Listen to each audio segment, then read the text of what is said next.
আসসালামু আলাইকুম দর্শক, welcome back to my channel let's cook with Shahnaz. দেখেই নিশ্চয়ই বুঝতে পারছেন আজকে হাজির হয়েছি চটপটা একটা রেসিপি নিয়ে, আর সেটা হচ্ছে দুর্দান্ত স্বাদের মুচমুচে আলুর পাকোড়া। তৈরি করতে খুবই সহজ এই মুচমুচে আলুর পাকোড়া কিন্তু বিকেল কিংবা সন্ধ্যার চায়ের সাথে নাস্তায় খুব ভালো মানায়। এটা যে শুধু তৈরি করতেই সহজ তা কিন্তু না, উপকরণও লাগে একদমই কম। তাই চা হতে হতে খুবই অল্প সময়ের মধ্যেই আপনি এটা তৈরি করে নিতে পারবেন।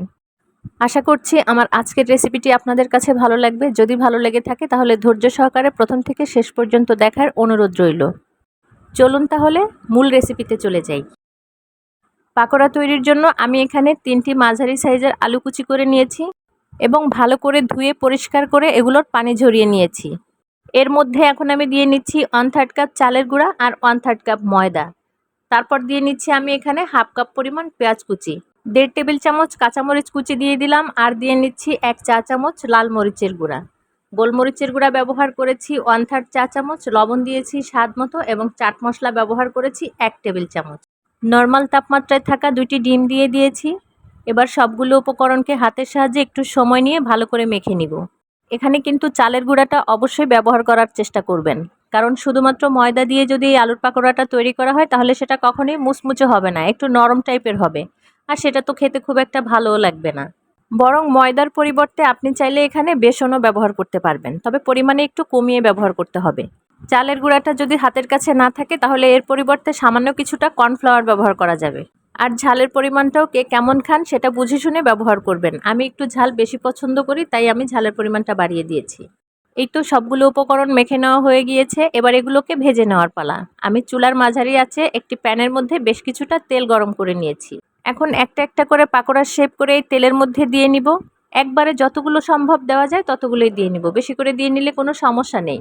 আর এটাকে কিন্তু একদমই মসৃণ করে দেওয়ার দরকার নেই, শুধুমাত্র সাইজে সমান রেখে যেন সবগুলো পাকোড়া একই সমান সাইজের হয় সেটা খেয়াল রেখে আপনি যতটা এবড়ো থেবড়ো আর এলোমেলো অবস্থায় এটাকে তেলের মধ্যে ছাড়বেন, পাকোড়াগুলো কিন্তু ততটাই মুচমুচে হবে। পাকোড়াগুলো ভেজে নেওয়ার সময় চুলার আঁচ কিন্তু খুব বেশি বাড়িয়ে রেখে ভেজে নেওয়া যাবে না, কারণ এখানে যে উপকরণগুলো ব্যবহার করা হয়েছে সবগুলো কিন্তু কাঁচা উপকরণ ছিল, যেমন আলু, ডিম, পেঁয়াজ।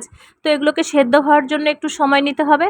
এজন্য এই চুলার আঁচটা লো থেকে মিডিয়ামে রেখে বারবার উল্টে পাল্টে এটাকে গোল্ডেন ব্রাউন কালার আসা পর্যন্তই ভেজে নিতে হবে। আর যখন দেখবেন যে ভেজে নিতে নিতে এটার মধ্যে খুব সুন্দর একটা কালারও চলে এসেছে এবং একটা ক্রিস্পি ভাব তৈরি হয়েছে, তখন এটাকে আরও মিনিট দুয়েকের মতো ভেজে নিয়ে একদম সুপার ক্রিস্পি হয়ে আসার পরেই এটাকে তেল থেকে ছেঁকে অন্য একটি পাত্রে ট্রান্সফার করে নেবেন। অবশ্যই কিচেন টিস্যুর উপরে রাখবেন যাতে করে বাড়তি তেলটা কিচেন টিস্যুতে টেনে নিতে পারে। আমার এই ব্যাচের পাকোড়াগুলো ভাজা হয়ে গিয়েছে, আর এটা দেখে নিশ্চয়ই বোঝা যাচ্ছে যে এটা কতটা ক্রিস্পি হয়েছে। এই ঝাল ঝাল ক্রিস্পি পাকোড়া কিন্তু চায়ের সঙ্গে একদমই জমে যায়। তো আমি এখন এই পাকোড়াগুলোকে একটি স্ট্রেনারের মধ্যে তুলে ভালো করে তেল ঝরিয়ে নিচ্ছি, তারপর আপনাদেরকে অন্য একটি প্লেটে পরিবেশন করে দেখাচ্ছি। আপনারাও কিন্তু বাসায় তৈরি করতে পারেন। এটা তৈরি করতে যেমন সহজ এবং উপকরণও লাগে একদমই কম। আর দেখলেনই তো কতটা অল্প সময়ের মধ্যে আমি এই পাকোড়াগুলো তৈরি করে নিয়েছি। যে কোনো সসের সাথেই কিন্তু এটা পরিবেশন করা যাবে। এটা যাকেই একবার বানিয়ে খাওয়াবেন সেই কিন্তু পরবর্তীতে এটার ফ্যান হয়ে যাবে এবং বারবার কিন্তু রিকোয়েস্ট করবে এটা বানিয়ে খাওয়াতে। কারণ ঝাল ঝাল এরকম মুচমুচে পাকোড়া এটা কারোই অপছন্দের তালিকায় থাকতে পারে না, আমার তো তাই মনে হয়। তো আমি কিন্তু এবার পাকোড়া খেতে খেতে বিদায় হচ্ছি। পরবর্তীতে আবার কোনো নতুন রেসিপির সাথে হাজির হয়ে যাব। ততক্ষণ পর্যন্ত আপনারা সবাই অনেক অনেক ভালো থাকবেন, সুস্থ থাকবেন এবং নিরাপদে থাকবেন। আল্লাহ হাফেজ।